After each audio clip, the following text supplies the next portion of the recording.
Bismillahirrahmanirrahim. Assalamu alaikum. Welcome to lecture 7 of Object Oriented Software Engineering, which is basically based upon requirements elicitation.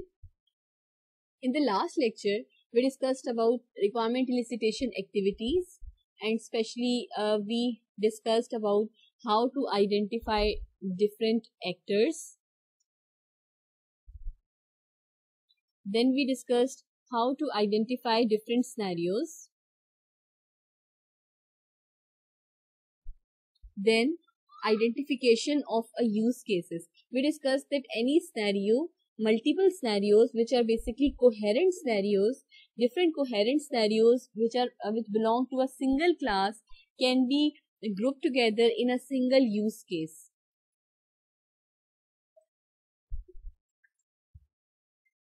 So in today's lecture we will discuss we will be discussing a proper template of use case and the different entities which should be included in a use case format.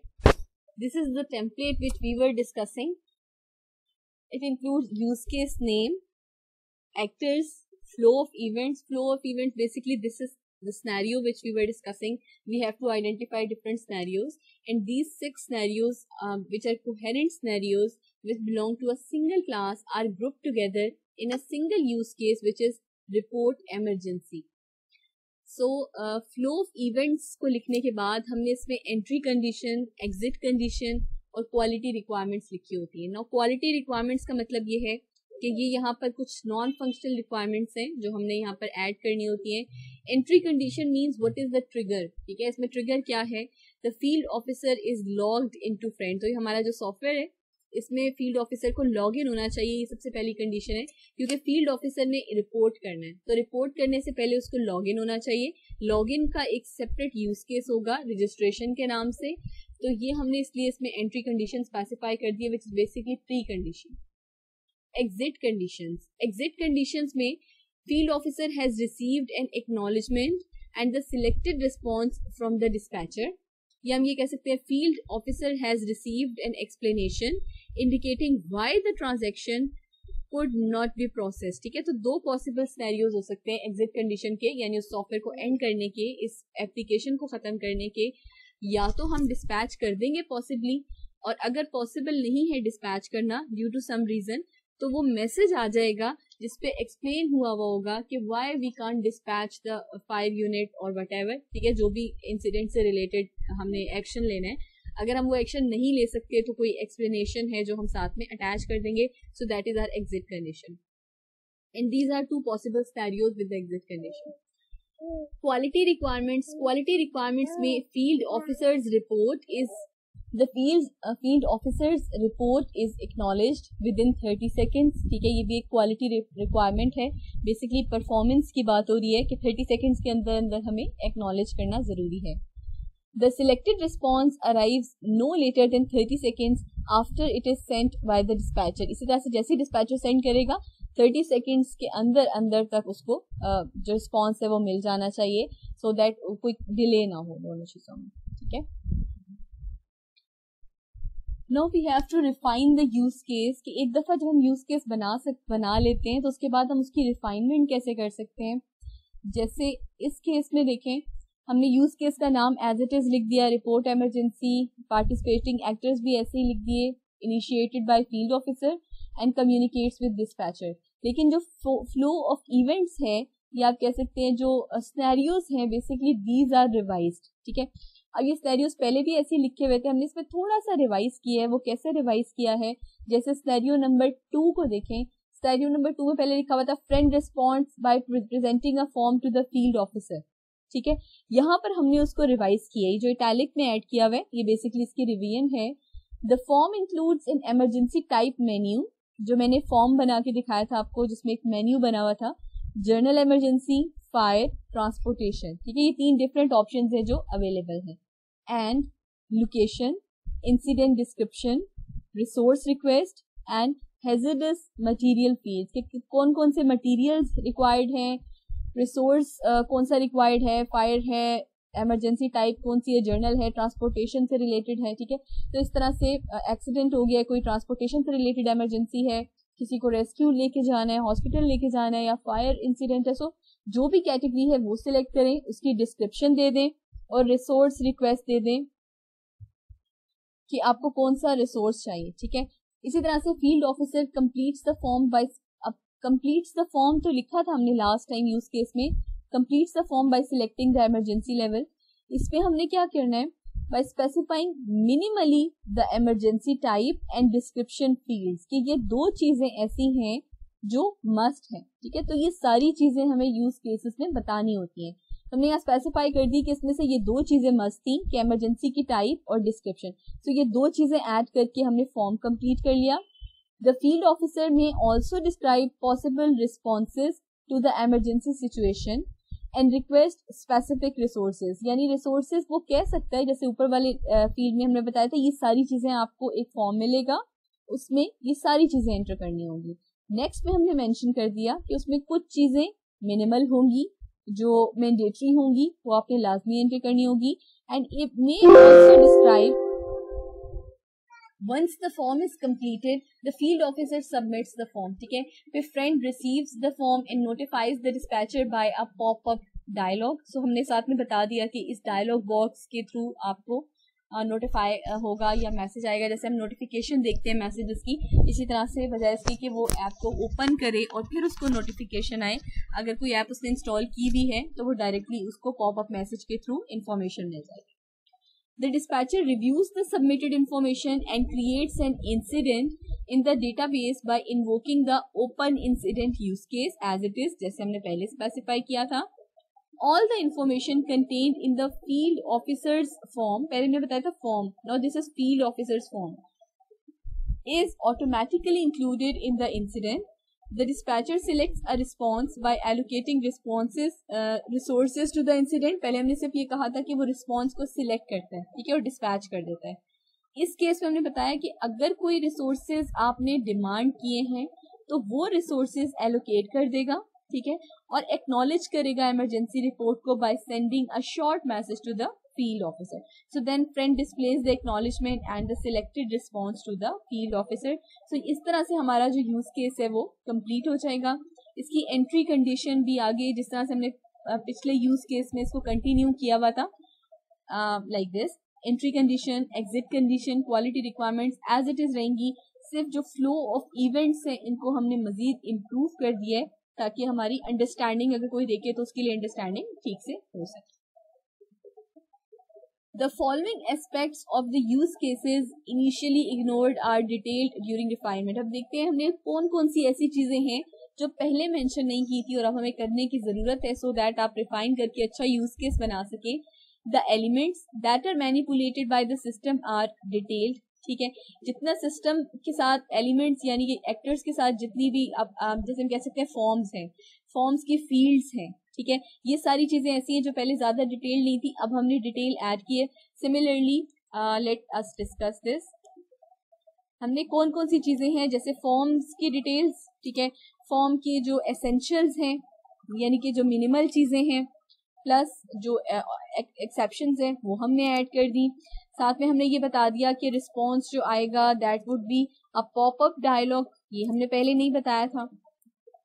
इसी तरह से अगर कोई exception थी वो हमने specify कर दी। So access rights which actors can invoke, which use cases, वो भी हमने स्पेसिफाई कर दिया। इसी तरह से missing exceptions are identified and their handling specified. Common functionality among use cases are figured out. तो ये सारी चीजें वो हैं जो हमने मेंशन कर।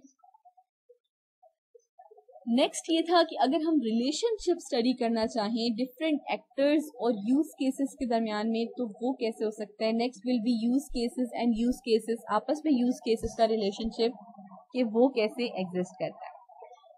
Communication relationships between actors and use cases, जैसे इसी केस की बात करते हैं जो अभी हमने यूज केस एक बनाया था उसी की बात करते हैं। यहाँ पर इस केस में क्या हो रहा है, example of a communication, basically ये बुक की ही स्क्रीनशॉट है, बुक में एक एग्जाम्पल है, उस एग्जाम्पल को हम डिस्कस करें। Example of communication relationships among actors and use cases in friend which is actually UML class diagram. So the field officer initiates the report emergency use case, जो हमने अभी पहले use case बनाया था उसी यूज केस की ये diagram है। ओवरऑल पूरे उसको रिप्रेजेंट नहीं करी, जस्ट उससे रिलेटेड जितने इंसिडेंट्स हैं उसको रिप्रेजेंट करिए। And the dispatcher initiates the open incident and allocate resources use case. So allocate resources a separate use case, और ये यूज केस कब ट्रिगर होता है, जब हमारा जो डिस्पैचर है वो देखता है कि कोई रिसोर्सेज चाहिए किसी इंसिडेंट में। अगर रिपोर्ट इमरजेंसी हुई है उस केस में अगर कोई रिसोर्सेज चाहिए तो आप इनिशिएट कर देते हो एलोकेट रिसोर्सेज को। Field officers can not directly open an incident और allocate resources on their own. ठीक है, डायरेक्टली नहीं कर सकता जब तक कि डिस्पैचर उसको इंसिडेंट को ओपन नहीं करता। सो फील्ड ऑफिसर है, ये इनिशिएट करेगा यूज केस को, which is report emergency. Report emergency हो गया, फिर ये पार्टिसिपेट करता है डिस्पैचर के साथ। डिस्पैचर में इनिशिएट है open incident and allocate resources. So ये डिफरेंट डिस्पैचर दो यूज केसेस को इनिशिएट कर रहे हैं। एक ओपन इंसिडेंट को कि कोई incident once an incident has occurred, उस केस में ओपन इंसिडेंट को एक तो इनिशिएट करेगा, दूसरा एलोकेट रिसोर्सेज को, मीन्स कि वो कुछ रिसोर्सेज को एलोकेट करेगा इस काम के लिए कि हमने एक्शन लेना है टूवर्ड्स दैट इंसिडेंट। ठीक है, तो ये डिफरेंट जो रिलेशनशिप्स है हमने उसके साथ स्पेसिफाई कर दिया। Initiate, then report, dispatcher participate in report emergency, dispatcher initiate open incident, dispatcher initiate allocate resources. It means इनका जो ट्रिगर है इन दोनों रिसोर्सेज का, इन दोनों यूज केसेस का, which is open incident and allocate resources, इन दोनों का जो ट्रिगर है दैट इज डिस्पैचर। ठीक है, A use case model consists of use cases and use cases associations. ठीक है, use cases उनकी associations, actors and actors की association. A use case association is a relationship between use cases. तो important types of association जो भी हम इंशाल्लाह discuss करेंगे, एक include, ये basically relationship है between use cases and use cases. Include का relationship, extend का relationship एंड जनरलाइजेशन। ठीक है, ये तीन डिफरेंट रिलेशनशिप्स हैं जो एग्जिस्ट करते हैं। First one is the include relationship. A use case uses another use case, यानी कि फंक्शनल डिकम्पोजिशन जिसको कह रहे हैं, फंक्शनैलिटी डिवाइड हुई हुई होती है। ठीक है, एक यूज केस के साथ कोई दूसरा यूज केस मस्ट होता है। इसकी एग्जाम्पल करते हैं, अभी इंशाल्लाह डिस्कस करेंगे नेक्स्ट स्लाइड में हम इसकी एग्जाम्पल इंक्लूड रिलेशनशिप की। एक्सटेंड का मतलब है एक यूज केस है, एक्सटेंड हुआ है दूसरा यूज केस। तो इट मीन्स कि अगर use case one, let us discuss this, अगर हम एक्सटेंड की बात करते हैं और कोई भी दो यूज केसेस हैं जो एक्सटेंड रिलेशनशिप में हैं, तो इट मीन्स कि अगर यूज केस वन एग्जीक्यूट होगा तो जरूरी नहीं कि यूज केस टू एग्जीक्यूट हुआ हो जो एक्सटेंड हुआ है। ठीक है, ये एक्सटेंडेड है तो जरूरी नहीं कि सेकेंड एग्जीक्यूट हो भी सकता है, नहीं भी हो सकता। ठीक है, लेकिन अगर हम ये बात करते हैं कि इंक्लूड रिलेशनशिप है between use case one and use case two, तो इट मीन्स कि अगर यूज केस वन एग्जीक्यूट हो रहा है तो उसके साथ जो इंक्लूडेड यूज केस है which is use case two, वो भी लाजमी एग्जीक्यूट होगा। That's why it is called included, जिसको हम यहाँ पर कह रहे हैं it uses another use case. ठीक है, so this is a functional decomposition phenomena include relationship में। ठीक है, इसी तरह से जनरलाइजेशन में an abstract use case has different specialisations. ठीक है, तो वो आपका जनरलाइजेशन होगा। जैसे हम इंक्लूड रिलेशनशिप को एग्जिस्ट करते हैं, रिलेशनशिप को स्टडी करते हैं, सो बेसिकली इंक्लूड रिलेशनशिप कौन सा रिलेशनशिप है, that exist between multiple use cases. Multiple use cases के दरम्यान में जो रिलेशनशिप एग्जिस्ट करता है that is actually include relationship. अब प्रॉब्लम है, a function in the original problem statement is too complex to be solvable immediately. अब हम इंक्लूड रिलेशनशिप बेसिकली बनाते क्यों हैं, अगर कोई ऐसा पॉसिबल सिनेरियो है जिसमें यूज केस या जो प्रॉब्लम है उसकी कोई फंक्शनैलिटी, बेसिकली फंक्शनैलिटी ही यूज केस बनती है, तो वो फंक्शनैलिटी इतनी कम्प्लेक्स है कि हम उसको इंडिविजुअली सॉल्व नहीं कर सकते, इमीडिएटली सॉल्व नहीं कर सकते। So we will divide this use case into multiple use cases and then we will handle it. For example, manage incident. ठीक है, अब मैनेज करने के लिए मल्टीपल तरीके हो सकते हैं.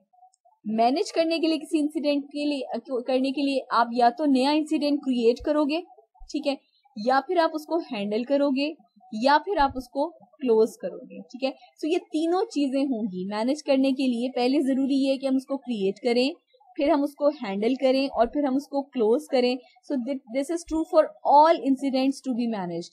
किसी भी इंसिडेंट को मैनेज करने के लिए ये तीनों काम हमें करने हैं. दैट्स वाई हम इसको कह सकते हैं ये हमारा इंक्लूड रिलेशनशिप है. ठीक है, और जो एरो होता है वो हमेशा इंक्लूडिंग से इंक्लूडेड की तरफ जाता है. ठीक है, एरो बेसिकली कहाँ मूव करता है? Arrow is towards included use case. ठीक है, इंक्लूडिंग से इंक्लूडेड की तरफ जाता है. सो मैनेज इंसिडेंट के लिए ये तीनों काम हमें करने थे, तो हमने इसको अलग अलग डिवाइड कर दिया. This is functional decomposition. Describe the function as the aggregation of a set of simpler functions. The associated use case is decomposed into smaller use cases. Next is include को हम functional decomposition कहते हैं, and we can say that this is reuse of existing functionality. For example, let's discuss a problem. Problem ये है कि there are already existing functions. How can we reuse them. ठीक है, एक एग्जिस्टिंग ऑलरेडी फंक्शंस हैं तो हम उनको रीयूज कैसे कर सकते हैं. सोल्यूशन इसका ये है कि अगर हम एक एसोसिएशन डेवलप कर लें विच इज इंक्लूड एसोसिएशन, तो हम किसी बिल्ट इन फंक्शन को यूज कर सकते हैं. The include association from a use case A to a use case B indicates that an instance of the use case A performs all the behavior described in the use case B. जैसे इस case में अगर हमने open incident के लिए include किया हुआ view map को, इट मीन्स अगर हमने ओपन इंसिडेंट करना है which is actually our base use case in this case, तो अगर कोई इंसिडेंट ओपन होगा तो उसके लिए जरूरी ये है कि पहले व्यू मैप होगा. ठीक है, पहले वो मैप देखेगा और फिर वो इंसिडेंट को ओपन करेगा. इसी तरह से अगर रिसोर्सेज एलोकेट करने हैं तो उसके लिए भी पहले व्यू मैप करना है. पहले हमें लोकेशन पता चलेगी किस लोकेशन पे रिसोर्सेज एलोकेट करने, तभी हम वहां पर रिसोर्सेज को एलोकेट करेंगे. तो व्यू मैप का कोई अगर सप्लायर यूज केस है, यानी कि ऑलरेडी बनी हुई फंक्शनैलिटी है, उसको हम इस केस में रीयूज करेंगे.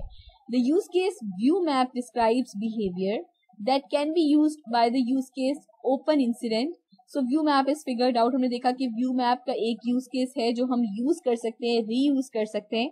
इस केस में वो हमने रीयूज कर लिया. The base case cannot exist alone. It is always called with the supplier use case, and in this case, this is view map. Extend association for use cases में problem ये है, the functionality in the original problem statement needs to be extended. ठीक है, अगर हमने कोई functionality already problem statement में add की भी थी और अब हम उसमें extend करके किसी और functionality को यूज करना चाहते हैं, so we will be using this extend association. Solution ये है, an extend association from a use case A to a use case B indicates that use case B is an extension of use case A. Use case A की extension है use case B basically. ठीक है, for example अब इसको example से discuss करते हैं. हम उसी एग्जाम्पल को डिस्कस करते हैं जो हम पहले डिस्कस कर रहे हैं, फायर वाली. ठीक है, अच्छा, the use case report emergency is complete by itself. ठीक है, इटसेल्फ अगर हम देखें तो हमने यूज केस एक कंप्लीट बनाया हुआ था रिपोर्ट इमरजेंसी, जिसमें हमने सेट ऑफ इंसिडेंट्स भी स्पेसिफाई किए हुए थे.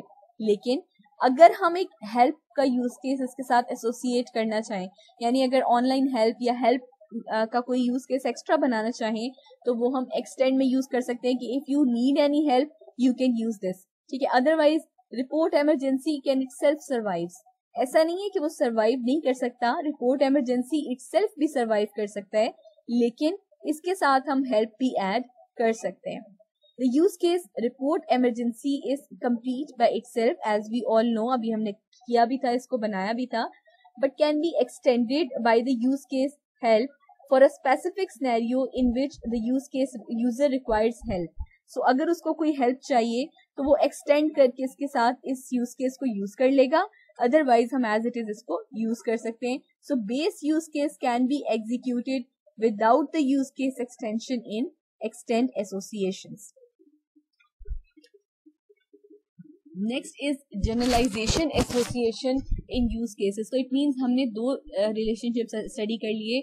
One is association, which is include relation, in which the other use case cannot survive with the included use case, and the other one is extend relation, in which the extended use case can survive independently without the excluding extending use case. Generalization association जो third type of association है, you have common behavior among use cases and want to factor this out. इसी तरह से अगर कोई common behavior है multiple use cases के दरमियान में, जैसे हमने कॉन्सेप्ट पढ़ा था इससे पहले जनरलाइजेशन इन क्लासेस, अगर दो क्लासेस के बीच में कोई कॉमन बिहेवियर एग्जिस्ट करता था तो हम उसके लिए एक एब्स्ट्रैक्ट क्लास या एक बेस क्लास बना लेते थे, पेरेंट क्लास बना लेते थे, और नेक्स्ट क्लास उसको एक्सटेंड कर रही होती.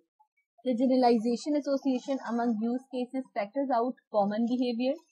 Child use cases inherit the behavior. ठीक है, कि बेस क्लास या पेरेंट क्लास के जो बिहेवियर है, जो कॉमन बिहेवियर है, उसमें से चाइल्ड का क्लास कुछ बिहेवियर को इनहेरिट करता है और साथ में कुछ उसका स्पेशलाइज्ड बिहेवियर होता है. ठीक है, and meaning of the parent use case add और ओवरराइड सम बिहेवियर.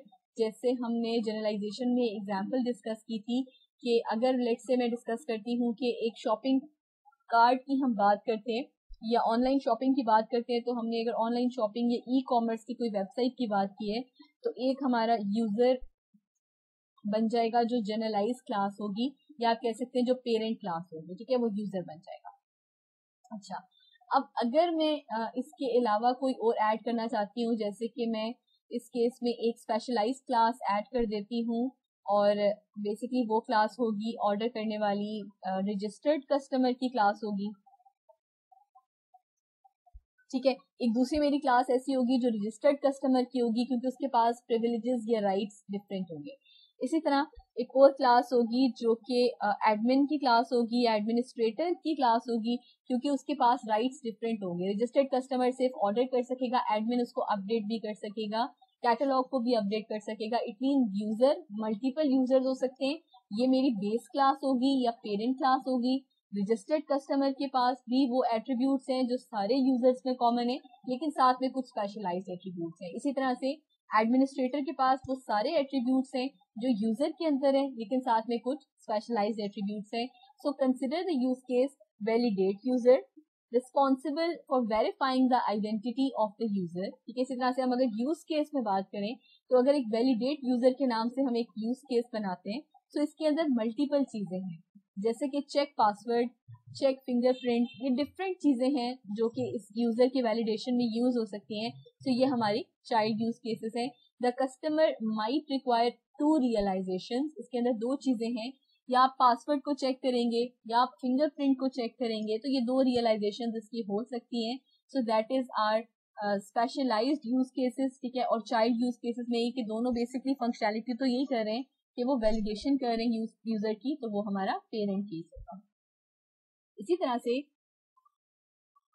हम ये भी कह सकते हैं कि फिंगरप्रिंट और पासवर्ड, चेक फिंगरप्रिंट और चेक पासवर्ड, ये दोनों डिफरेंट मोड्स हैं डिफरेंट वैलिडेशन के. तो ये हमारे चाइल्ड यूज केसेस हैं और इनमें काम तो कॉमन हो रहा है, वो जो चेकिंग हो रही है, डेटाबेस से वैलिडेशन हो रही है. सो वो वैलिडेट यूजर का जो यूज केस है उसी को एक्सटेंड कर रहा है. Next is identify non functional requirements. Next हमारा जो इसमें मैनेजमेंट एक्टिविटी होती है, जो एलिसिटेशन एक्टिविटी है, that is to identify its non functional requirements. Describe aspects of the system not directly related to its functional behaviour. ठीक है, directly functionality की बात हमने नहीं करनी, बल्कि उन चीजों की बात करनी है दैट एड्स द फंक्शनैलिटी. ठीक है, बेसिकली जो वैल्यू ऐड करते हैं, that adds value to the software. जैसे अभी लास्ट 6 लेक्चर में हमने डिस्कस किए थे कौन कौन से एट्रीब्यूट्स हैं जो वैल्यू ऐड करते हैं. For example we discussed about the FORBS model, functionality, usability, reliability, performance and supportability. ठीक है, तो FORBS मॉडल था और उसके बाद हमने एक verbs प्लस भी डिस्कस किया था जिसके साथ हमने डिफरेंट कंस्ट्रेंट्स की बात की थी. सो ये हमारी नॉन फंक्शनल रिक्वायरमेंट्स में और verbs प्लस के जो कंस्ट्रेंट्स हैं वो हमारी सूडो रिक्वायरमेंट्स में आते हैं. So identify set of non functional requirements and organise them to identify conflicts. ठीक है, देख लें कि उसमें नॉन फंक्शनल रिक्वायरमेंट्स अगर हम सही से इम्प्लीमेंट करेंगे तो अगर कोई कॉन्फ्लिक्ट है सिस्टम के तो वो वहां पर रिजॉल्व हो सकते हैं. ठीक है, नाउ टू स्पेसिफाई कि हमें अगर एक यूज केस स्पेसिफाई करना है तो उसके लिए हमें कौन कौन सी चीजें रिक्वायर है जो आज के लेक्चर में हमने कंप्लीटली डिस्कस की है. नेम ऑफ यूज केस जैसे हमने इस एग्जांपल में डिस्कस किया था, टू नोटिफाई और to report an emergency, that is actually use case. तो name of use case require है. Then participating actors. अब इन एक्टर्स में ट्रिगर भी आएगा, यानी वो एक्टर, अगर मैं यहाँ पर एक और कॉलम बना लूं विच इज ट्रिगर. ठीक है, तो ट्रिगर का मतलब है वो यूज केस या वो सिनेरियो जो मेरे इस यूज केस को इनिशिएट कर रहा है. ठीक है, that is actually a trigger. Actors में हम वो सारे पार्टिसिपेटिंग एक्टर्स लिखेंगे, whether they be a primary actor और सेकेंडरी एक्टर्स, इसमें ये सारे एडेड होंगे. एंट्री कंडीशन का मतलब ये है कि ये वो यूज केस है जिसे हम प्री कंडीशन भी कहते हैं. बेसिकली स्टार्ट होगा यूज केस इससे, जैसे हमने प्री कंडीशन में डिस्कस किया था कि पहले आपको लॉग इन होना चाहिए. ठीक है, to report an emergency you must log in, तो वो आपका एंट्री कंडीशन में आएगा. Flow of events. Flow of events means natural language में, इनफॉर्मल लैंग्वेज में, फ्री फॉर्म में you have to describe different scenarios. वो सिनेरियोज जो आपने डिस्क्राइब करनी है, again coherent scenarios depending upon a particular type, depending upon a particular class. जो फ्लो ऑफ इवेंट्स होंगे वो हमारे सिनेरियोज में आएंगे. Scenarios basically flow of events में हम ऐड कर सकते हैं. Exit condition. एग्जिट कंडीशन का मतलब ये है, ये वो यूज केस है जिसको हम पोस्ट कंडीशन भी कहते हैं. इट मीन्स कि जब ये यूज केस टर्मिनेट हो जाएगा, यूज केस जब सक्सेसफुली एग्जीक्यूट हो जाएगा या टर्मिनेट होगा तो ये कंडीशन होगी. फॉर एग्जाम्पल हम कह सकते हैं कि सिस्टम से लॉग आउट करना, that is an exit condition in this case. ठीक है, आप सिस्टम क्लोज कर देंगे, सिस्टम से लॉग आउट कर लेंगे, ये आपकी एग्जिट कंडीशन में आ जाएगा. एक्सेप्शंस. एक्सेप्शंस का मतलब ये है describe what happens if things go wrong. अब एक्सेप्शन का मतलब ये है कि अगर लेट्स से फॉर एग्जांपल मैं ये कहती हूँ कि अगर ये सॉफ्टवेयर डेटाबेस वैलिडेशन नहीं हो रही तो फिर क्या होगा. ठीक है, या एक्सेप्शन ये भी हो सकती है कि अगर इंसिडेंट को हैंडल करने के लिए हमारे पास कोई पर्टिकुलर इक्विपमेंट रिक्वायर्ड नहीं है या जो रिसोर्सेज हमसे मांगे गए हैं अगर वो रिसोर्सेज प्रेजेंट ही नहीं है तो हमने क्या करना है. अच्छा, इसमें हम ये भी ऐड कर सकते हैं कि अगर जो रिसोर्सेज हमसे मांगे गए हैं वो हमने लेट्स से हम एक टाइम पे, पर्टिकुलर टाइम पर उनको रिस्पॉन्ड नहीं कर सकते, तो इस तरह की अगर कोई भी एक्सेप्शन है तो वो यहाँ पर हम मेंशन कर सकते हैं. सो ये एक्सेप्शंस पे आ सकता है. और एक्सेप्शनल फ्लो को हम ऑल्टरनेटिव, एक बेसिक फ्लो होता है, नेक्स्ट इज ऑल्टरनेटिव फ्लो और एक्सेप्शंस. ठीक है, कि अगर ये एग्जिस्ट नहीं करता तो फिर हम किस तरह से उसको यूज करेंगे. Next is special requirements. अच्छा, स्पेशल रिक्वायरमेंट्स में एनी अदर रिक्वायरमेंट्स रिक्वायर्ड, यानी अगर इसके अलावा कोई और भी रिक्वायरमेंट है जो इस केस में मेंशन नहीं है तो वो हम लिख सकते हैं. फॉर एग्जांपल इस केस में नॉन फंक्शनल रिक्वायरमेंट्स. ठीक है, अच्छा, अब नॉन फंक्शनल रिक्वायरमेंट्स पे भी मल्टीपल रिक्वायरमेंट्स आ सकती हैं. जैसे अगर मैं कह सकती हूँ कि provided that the system must be secure.